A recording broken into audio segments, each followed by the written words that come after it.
off from my group, Schiebel, talking about legless locomotion in heterogeneous terrain. Okay, thank you. Hello, my name is Schiebel, and yeah, so I'm studying locomotion in heterogeneous terrain, and today I'd like to kind of just give you a flavor of what this project's about, and show you some hopefully you find interesting videos, and I really invite you to come find me during the weekend, or I'll be presenting a poster on Sunday if you'd like to go into more detail about this project. So it'll be the widest umbrella overshadowing this work is the study of locomotion in complex terrain. How do organisms self-deform and interact with features of their environment to generate movement. So we're going to kind of narrow our focus into this full-body, legless, undulatory locomotion. And I think this is really cool because a lot of animals across a variety of scales have evolved this relatively simple morphology and are able to use it in incredibly complex environments. There's been research done on these systems in homogeneous environments. Some of our previous research has looked at these animals that swim and travel beneath the surface of granular media, and we've created some tools for studying this, such as our resistive force theory calculations. You can see here a plot looking at the relationship between the animal's waveform. Here on the x-axis is the relative curvature, which is a measure of how sharply curved the wave is, versus a measure of how efficient the locomotion is. And we can see that these calculations agree pretty well with our measured results from the animal experiments. And using what we learned from these experiments or calculations, we can apply this to a physical model, in this case this sandfish robot, and it's able actually to go down and swim through this granular media. And this is very interesting because this is obviously mechanistically very different from an animal, but because we really understand what's going on with the interaction between the deformation and the environment, we can apply it across these different scales. And so what we'd like to now is get a similar understanding of travel in this heterogeneous terrain. And this might seem sort of obvious looking at snakes traveling in natural environments, based on what we know from movement homogeneous terrain. Seems like, okay, maybe you'll just generate a periodic wave that travels posteriorly down the body and you take off. We can see here, I'll kind of use it as an example, our collaborator snake robot. And this is really a state-of-the-art robot, and it's running very complex controls, but it's, just really ineffective in natural environments, right? And so this really suggests that there's something about this that we just don't understand. And so that's what we'd like to look into, looking at this snake that clearly is doing something right. So we choose as a model organism this small snake, Hyanactis occidentalis, and it's a native to the desert. And we like this desert environment because compared to a lot of natural terrains, there's prohibitively convoluted. In the desert, you see this kind of relatively straightforward separation between our sandy substrate and the heterogeneities at different densities. And so what we kind of like to look at is when do you use the different aspects of this environment in locomotion. And so you can see that, as I said, we kind of have this substrate, we have these heterogeneities. We can imagine an animal can use the substrate, but maybe it's sand, it's very yielding, so maybe it can push its body against the heterogeneities to combat some of this yielding. To explore this further, we want to simplify and parameterize so we can do systematic experiments. And so what we do is we place these rigid symmetric arrays of pegs, and we can vary the density, and so see how the density of the obstacles will affect the locomotion, and we place them in homogeneous substrates. And so what this looks like for a snake on a hard surface, we can see the snake travels, it pushes its body against the pegs, and it generates movement.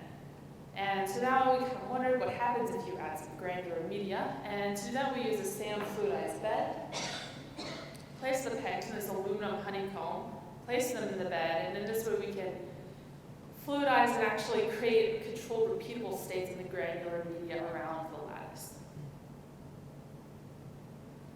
So here's a snake traveling through a lattice of granular media, and so we're kind of wondering, okay, on the hard ground we can see that they're pushing their body against the obstacles to travel. So what are they doing with the obstacles here? And to kind of explore this, we look at the performance, the global performance of the snake as a function of these different factors. And so this is a plot of the dimensionless speed as it relates to obstacle density. And here density is increasing as you travel to the right on the horizontal axis. And so I'm going to look today at two sort of interesting features of this plot. First, you can see that on the granular media, the performance is insensitive to peg spacing. And perhaps very interestingly, it doesn't even seem to matter whether there's pegs there or not. You can see this line here is the performance when there's no lattice at all. And so it looks like adding pegs just doesn't change anything. And then I'll touch a little bit on this effect you see when the snake is traveling on hard ground, that there's a relationship between the performance and the density of the obstacles.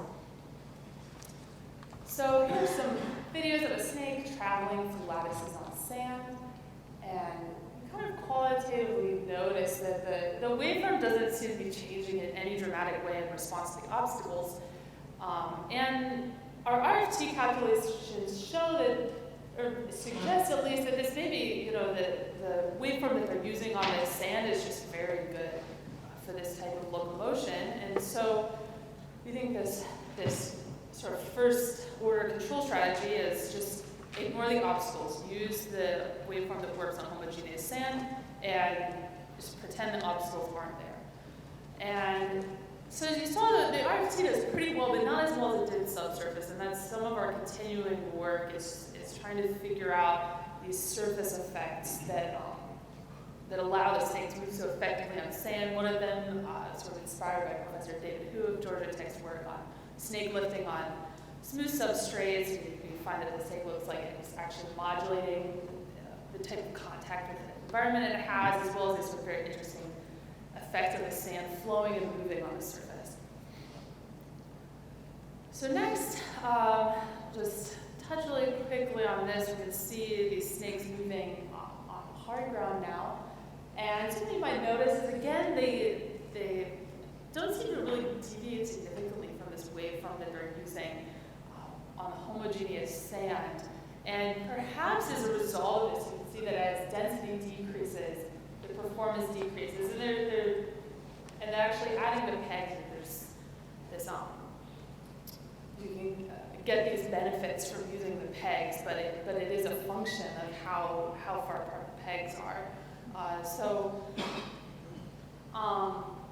We wanted to look at it on the hard ground, how do they use this lattice state of performance. And again, we turn to our snake robot, and using the robot, we can really explore the different neuromechanical control schemes and how these different control schemes and all generating ostensibly the same waves, posteriorly traveling a sinusoidal looking wave, but can result in very different performances by just changing slightly how that wave is reacting to the environment. And then we can compare with our snake and make predictions about what control templates the snake may or may not be using.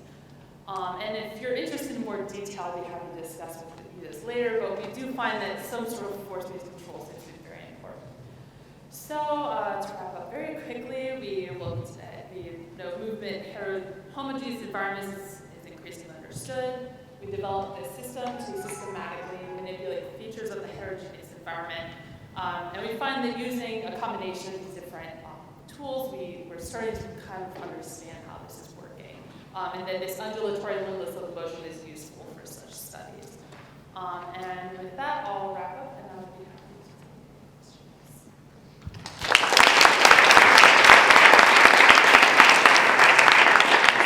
take questions.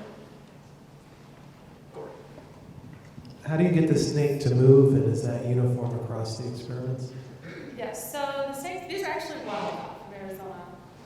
And so they don't lift people. It's pretty easy. You put them down, and they're scared of you, so they just take off. And we do sort of try and call maximal performance so that we can, at least assume, okay, the snake is trying as hard as it can. And yeah, they actually are, there is some individual variation, but we do the best we can to sort of control all the variables.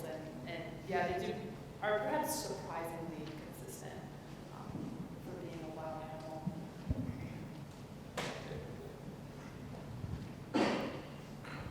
When you are doing your modeling snake, if the real snake is much more for continuous how moves, your model snake, you said you have 7 pieces, 7 motors. What's the size of the pieces compared to the distance of the pegs, and how that affects? Are the pegs always much bigger than any of these pieces, or the distance? So that's a very good question. And it's a little complicated. So the Carnegie Mellon snake robot has, we usually use 24 links, but only every link can bend horizontally. And the pegs have to be large enough that the motors of the snake have so many degrees of freedom, and unfortunately the motors can't get caught if the pegs are too small. So we've kind of done the best we can to keep the scales just kind of emotionally fair across these different very different systems. And that's actually something we are sort of have tiptoed into looking at a little bit, is the effect of sort of the size of the heterogeneity compared to the way. So do you think that the difference between your model and the real snake now is just some fine tuning, or there's something major missing on the model? So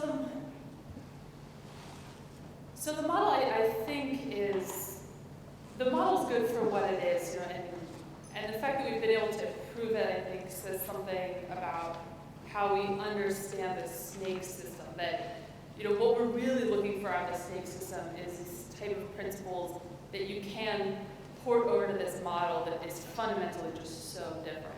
But we have actually been able to take some of the things that we learned from the snake, apply them to this model that, like you said, is just at its root is just this completely different beast. But that they actually can achieve snake-like performance out of this. We can discuss this. Thank you. Very interesting question. Thank you. I think, okay, one last question, and then why don't we do this? Yes? Go ahead. You reach out. How does the snake skin actually influence the movement? Yes, so that's an excellent question. So we've actually found in the subsurface test that the friction of the skin is actually pretty important when traveling in these granular environments, and there is some frictional anisotropy on the ventral scales that we found in models. It turns out is you actually need to include that in your models, especially on hard ground, to be able to reproduce the animal locomotion. So it is, so the properties of their skin are very important.